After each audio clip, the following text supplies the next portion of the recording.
Hey everybody, this is Mike Rollins here with the first in a series of videos that I'm doing this summer and maybe for who knows how long with candidates, office holders, and party officials. And what I'm trying to do in these interviews is give the person I'm interviewing a chance to get into some topics that they might not normally get into in a stump speech or, a house party or something. Um, Talk about the current state of politics and whatever race they're in, and give people a chance to get to know the candidate maybe a little bit differently than they might in other forums. So today we are interviewing our first candidate for the Democratic nomination for the third congressional district in Texas. For those of you who don't know or are not remembering, the third congressional district takes in like the central part of Collin County. It's kind of a donut hole. Goes on into Hunt County. It is currently held by former county judge Keith Self, who probably deserves a video in and of himself. I have some stories, but anyway. It was drawn after the 2020 census to be a 60-40 district. And that's the way the 2022 and 2024 election pretty much turned out. Sandeep Srivastava, who I'm also acquainted with, was our candidate in 22 and 24. He did not break 40 points. So even though Self is not exactly everybody's favorite, he was the second choice in the 2022 primary before Van Taylor went down in flames. He still is doing pretty much the baseline, and that's what Sandeep did too. So, anyway, it's an interesting race, especially with the prospect of some redistricting, which Evan and I will talk about.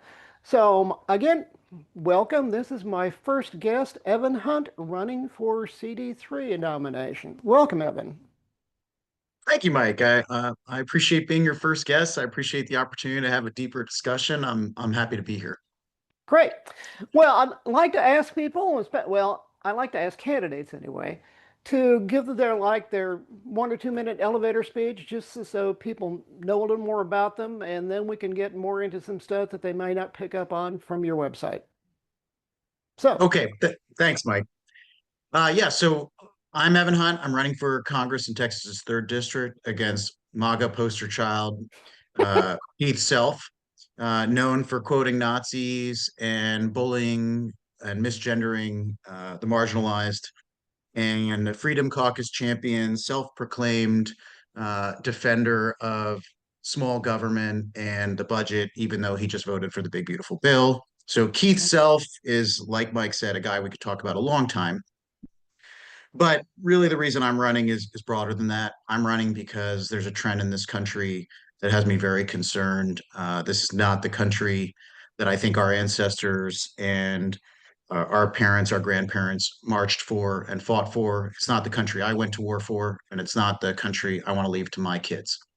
I'm a 20-year Air Force combat veteran. I flew in the back of B-1 bombers up here in the picture. Flew combat missions in Afghanistan. I've got two kids in the public schools here in McKinney. Lived in McKinney 7 years. Lived in Abilene for 5, 6 years of my life. So spent as much time in Texas as anywhere else at this point. And I'm a business person. So I've spent over a decade now in the technology industry, in the drone and counter drone industry. I've been around the world briefing government leaders around the world. I've been to the Pentagon to brief generals. I've been to Congress to brief staffers on the state of technology and the direction it's moving.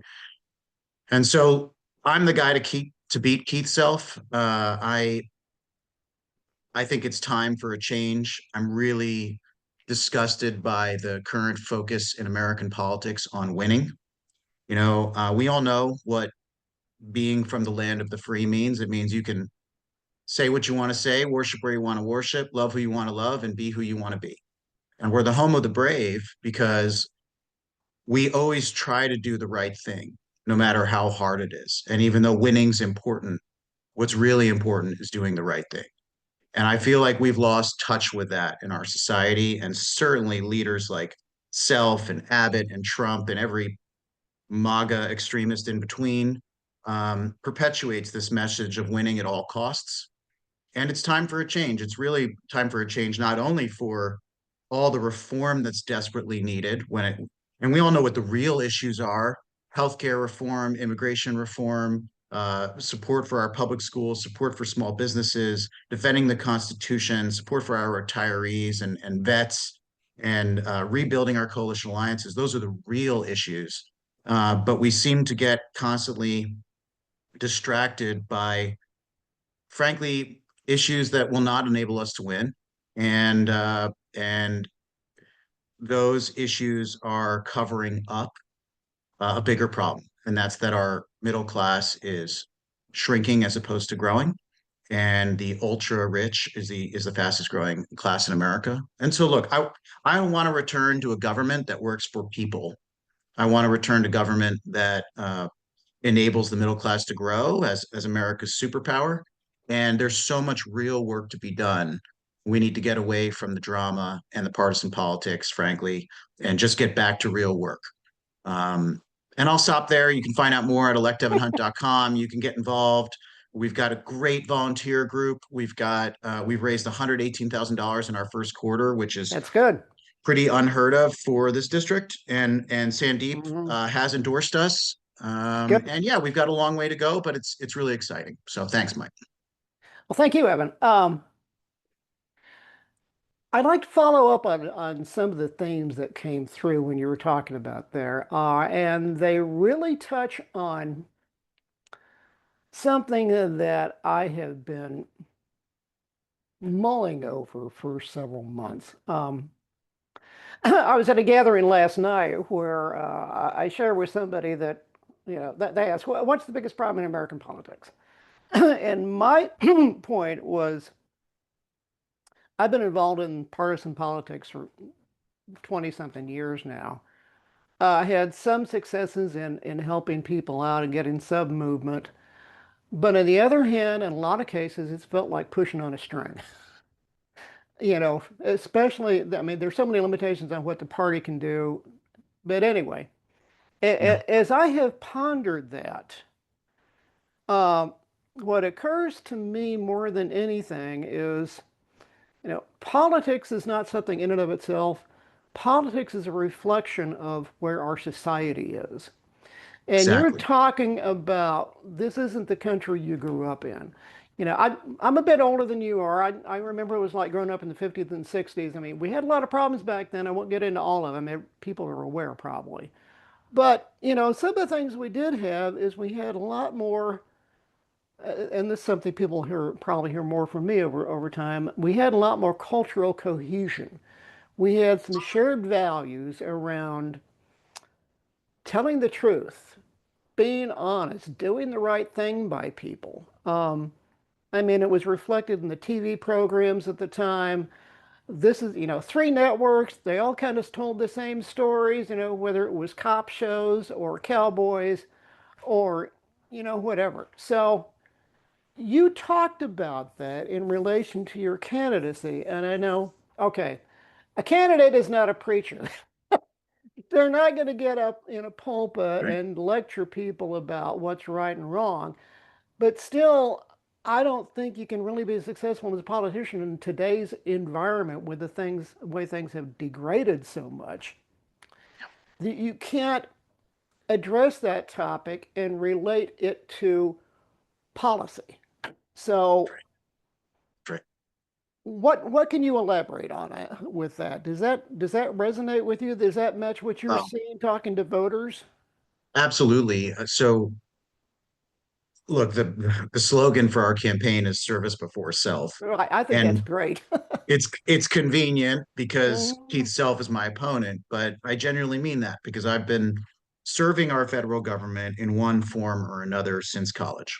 And back in college, I really wanted to go into government. I grew up really admiring the government, watching the civil rights movement, watching really great leaders in American history, and I looked up to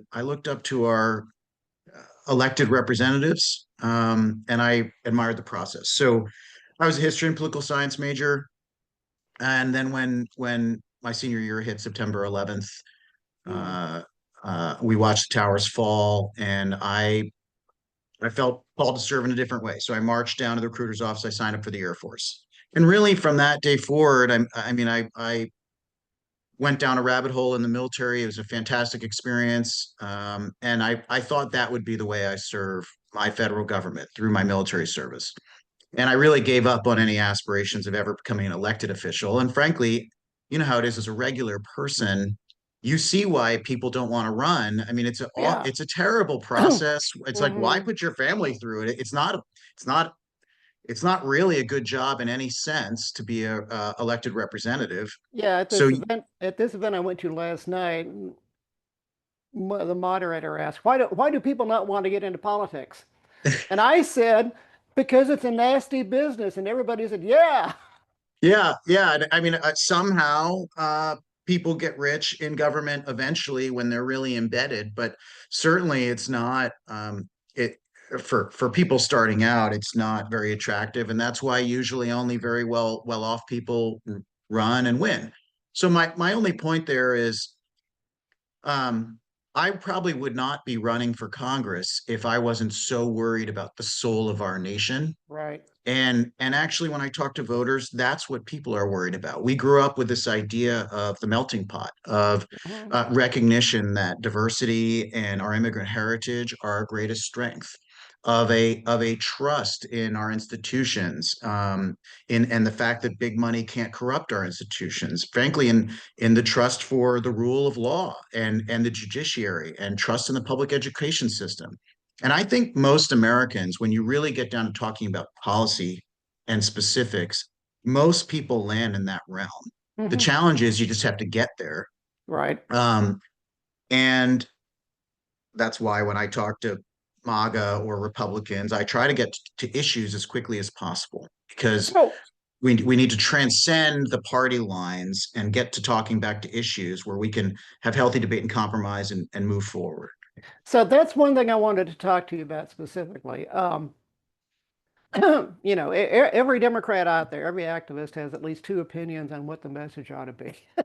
Yes, sir. The main thing, though, is I think candidates have a much better feel for where voters actually are. So I know the general election audience is different demographics than the activist base.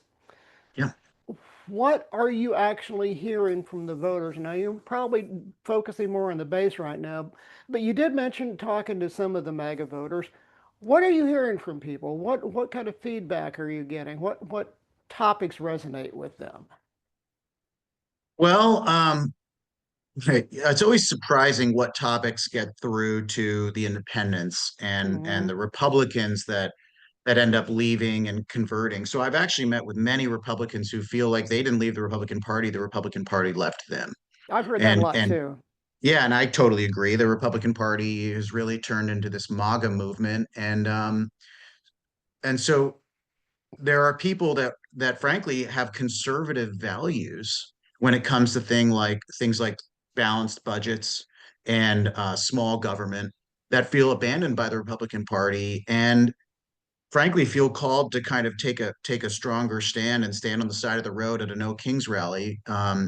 and and really believe in this balance of power and the checks on the executive branch. So there are those folks that are, I would say, beyond issues, deeply concerned about the intent of the founding fathers and the Constitution being degraded by the current administration.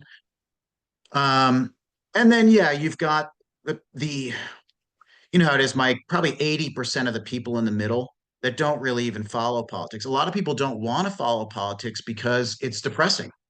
And that's part of our challenge. It's gotten more and more depressing every day. I've been there at portions of my career where, oh, the news comes on, they're talking politics, and I just flip to the next channel. So I think a lot of people put their heads in the sand, and there's a deep distrust of the government in general. And Hmm. every representative that is elected, they They feel like nothing changes, even though there's a Republican or a Democrat in power. I think Trump appealed to people because we as Americans love the idea of, somebody from outside the system coming in and flipping the table over and cleaning things up. Unfortunately, we just bet on the wrong horse with Trump. So he uh, has done that in all the wrong ways. And then to your last point about the base, so the 20% on the left that are kind of active in politics. The primary process is interesting because we don't have our primary isn't complete until March 2nd. And so you end up talking to a lot of really Democrats, progressive, hardcore Democrats, and you have to make sure you appeal to them so you can win the primary before you get to the general election. Right. And this is the last thing I'll say. The challenge with primaries is sometimes at their worst, I think they can become this race to prove who's the biggest Democrat of them all, Right. who's the most left of the left. And then you get to the general election and you're pigeonholed into this area that you can no longer appeal to the independents, and you have to win some of the independents in order to win the general election. So long story short, um, I think there is a process by which you have to really pick your messaging. You have to be upfront and real with people about who you are.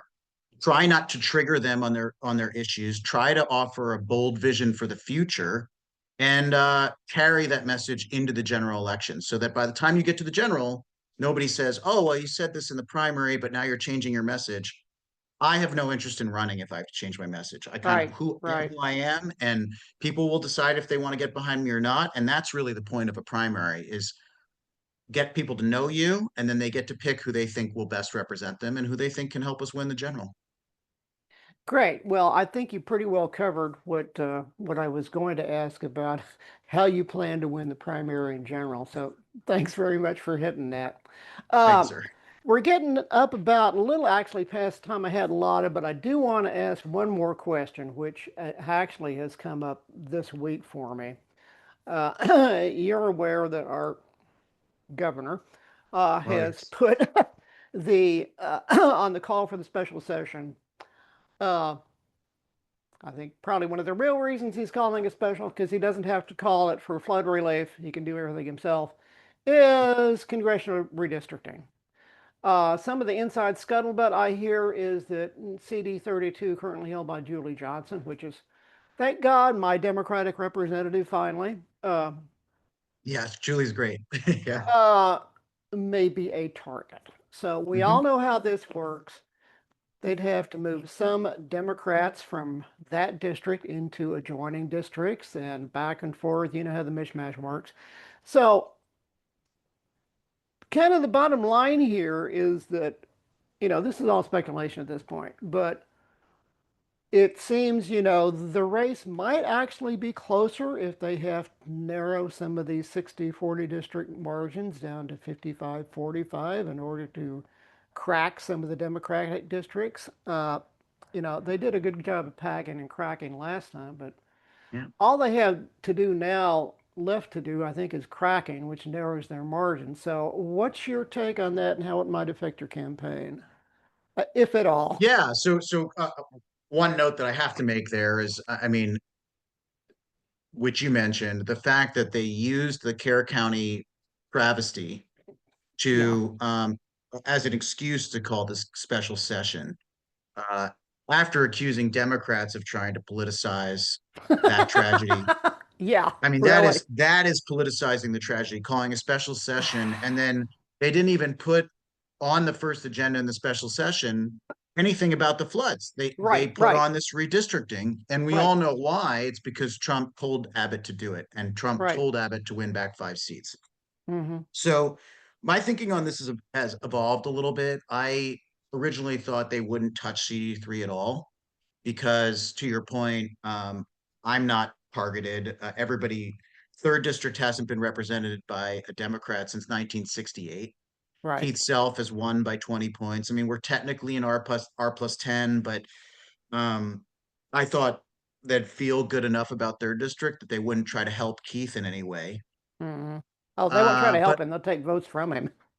well, I saw a preview of some new lines that was released yesterday, and I'll Oh, shoot it to you, really? Mike. Okay. Yeah, but they're looking at cutting Collin County in half and extending way right into more rural areas. So to me, that tells me that Keith's more worried than I would have thought, Oh, and really? I think he should be worried. Um, and look, I think we can hope that things will help us or hurt us. A lot of people hope that people will start to feel the pain in tariffs. They'll start to feel the pain in these Medicare, Medicaid cuts, and in rural hospitals closing, and that'll drive them to the polls. But I don't believe hope is a course of action. Right. So, the only thing we can do is go out and meet voters where they're at and listen to Right. them and have direct dialogue. And I think in general, Trump and Abbott and Self underestimate the American people. I Mhm. think they can kind of game their way through this, right? They pushed a lot of the cuts till after 2026 so people wouldn't feel the pain in the big beautiful Right. bill. And Right. they pushed some of the temporary tax cuts until 2026. But I think that people are smarter than that, frankly, and I think they're underestimating how much they're turning off the American public with their positions on any number of topics. It doesn't matter if it's school vouchers or the Epstein files or the empowerment of ICE and the treatment of undocumented. I think there's a major swing coming, and if they want to try to game the system, that's fine, but I'm not going to let it stop me. Great. Well, I mean, it sounds like the impact it might have on you is just might change the voters you have to talk to, but the message stays the same. Yes, sir. And I really believe in Texas, we're going to have a strong slate of candidates. And that's why Right. they're worried about Texas because, We're hoping so. yeah, during the last round when there was a red wave, it was hard for guys like Beto to win, but we've got lots of good people stepping up all over the place. And we're not in the Democratic Party's so decimated, I would say. We're not bound by very specific messaging that everybody needs to follow, which actually enables candidates to do what we're supposed to do and represent the people of our districts. And that's a Right. big advantage. It's a big advantage for us against the MAGA Republicans who are voting against their districts just to keep Trump happy. Right. And they're in lockstep. Absolutely. Which everybody thinks is a good thing, but I think it'll be self-correcting. I think they'll Yeah. get voted out. We hope so. Yes, Well, sir. hey, it's been very informative for me. I have enjoyed this chance to really get more into a little bit more depth about some stuff. So thanks again very much. Hope this is not the last time we chat. And have a good week next week. I understand you're going out of town. Yeah, thanks, Mike. We're taking a little family vacation. My son's heading off to college in the fall, but Okay. we'll be we'll be ready to start very quickly when we get back. We've got a campaign kickoff in Collin County on August 7th Good. at the sanctuary, and then we've got another kickoff on the 24th in Hunt County. So you can go to the website and see it on our events section and sign up, and hope we'll have some big names there and have some live music and free drinks and all the good stuff. So I Sounds good. appreciate you. Well, who knows? I may end up having the opportunity to vote for you. Well, thank you, and I would love to see you there. Let me know if you're going to come, and I'm happy to, maybe give you a shot to Yeah. talk, and I appreciate it. Yeah. Okay. Well, again, thanks for the time and safe travels next week. Take Thanks, care. Mike. Thank you. You too.